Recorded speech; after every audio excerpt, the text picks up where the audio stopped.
আসসালামু আলাইকুম আমার প্রাণপ্রিয় চাকরিপ্রার্থী ভাই ও বোনেরা, বাংলাদেশ রেলওয়ে যারা চাকরিপ্রার্থী আছেন তাদের জন্য একটি সুবর্ণ সুযোগ আছে। যেহেতু বর্তমানে একটি চলমান একটি নিয়োগ আছে, ৩৩৮টি পদ, যে নিয়োগটা চলমান আছে সেখানে আপনারা আবেদন করছেন বা অনেকে করবেন।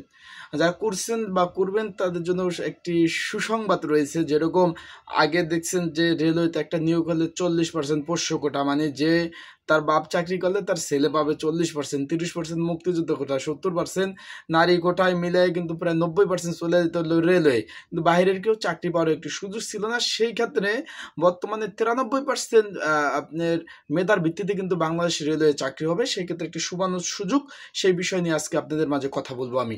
তাই আপনারা যারা আমার ইউটিউব চ্যানেলে নতুন তারা কিন্তু অবশ্যই আমার ইউটিউব চ্যানেলটা সাবস্ক্রাইব করবেন, ফেসবুক পেজ থেকে ভিডিওটা দেখলে অবশ্যই ফলো করে রাখবেন এবং চাকরি সংক্রান্ত সকল ধরনের আপডেট তথ্য কিন্তু আমার ইউটিউব চ্যানেল ফেসবুক পেজে পেয়ে থাকেন। সকলে অবগত আছেন বাংলাদেশ রেলওয়ে একটা নিয়োগ বিজ্ঞপ্তি চলতেছে খুব বড়। এই যে আমার হাতে সেই নিয়োগ বিজ্ঞপ্তিটা, যেটা চলবে হলো এই মাসের 28 তারিখ পর্যন্ত লাস্ট ডেট। এখানে মাধ্যমিক পাশে উভয় ছেলে মেয়ে কিন্তু আবেদন করার একটি সুযোগ রয়েছে। এখন এখানে কি কি পদ রয়েছে আমি একটু পদগুলো বলে তারপর আপনি অন্য কথা বলি। ট্রেড অ্যাপ্রেন্টিস পদ রয়েছে 248টি শূন্য পদ, যেখানে আপনারা মাধ্যমিক পাশে আবেদন করতে পারবেন।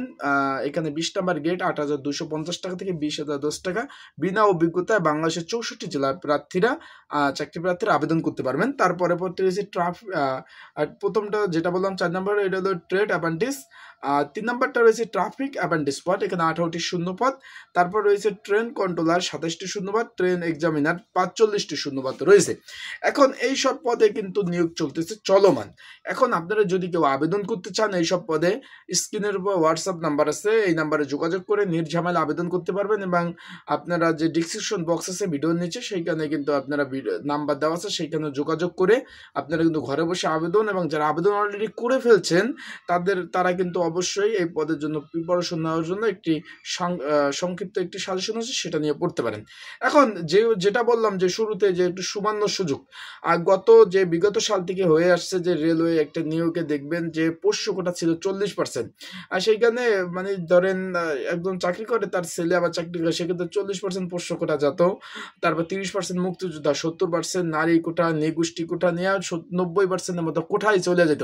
সেক্ষেত্রে সাধারণ যেটা বলে যে আপামর জনতা, তাদের কোনো চাকরি পাওয়ার কোনো ধরনের সুযোগ ছিল না।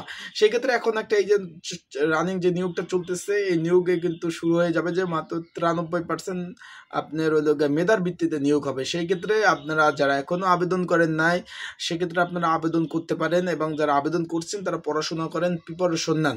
ভালো একটি যদি প্রিপারেশন নেন, আপনার পরীক্ষা কিন্তু অবশ্যই ভালো হবে। আর সেই ক্ষেত্রে আবেদন না করলে করতে পারেন। আর যারা অলরেডি আবেদন করেছেন, পড়াশোনা করেন, মেধার ভিত্তিতেই 100% চাকরি হবে। আবার যেহেতু অন্তর্বর্তীকালীন সরকার বা তত্ত্বাবধায়ক সরকারের আমলেই বা তাদের ইতে পরীক্ষাটা হওয়ার সম্ভাবনা বেশি, সেক্ষেত্রে অনেকটাই স্বচ্ছ নিরপেক্ষ হওয়ার সম্ভাবনা অনেকটাই বেশি। সেই ক্ষেত্রে যারা পরীক্ষার্থী রয়েছেন তারা ভালোভাবে প্রিপারেশন নেন, প্রস্তুতি নেন। যত ভালো প্রিপারেশন নেবেন তত ভালো ইনশাল্লাহ পরীক্ষা হবে। তা আজকের ভিডিওটা এই পর্যন্তই। পরবর্তীতে নতুন ভিডিও নিয়ে আসবো, নতুন তথ্য নিয়ে আসবো। সে পর্যন্ত ভালো থাকুন, সুস্থ থাকুন, চোখ রাখুন আমার ইউটিউব চ্যানেলে, ফেসবুক পেজে। আর সকল ধরনের আপডেট কিন্তু তথ্য কিন্তু পাবেন। আসসালামু আলাইকুম।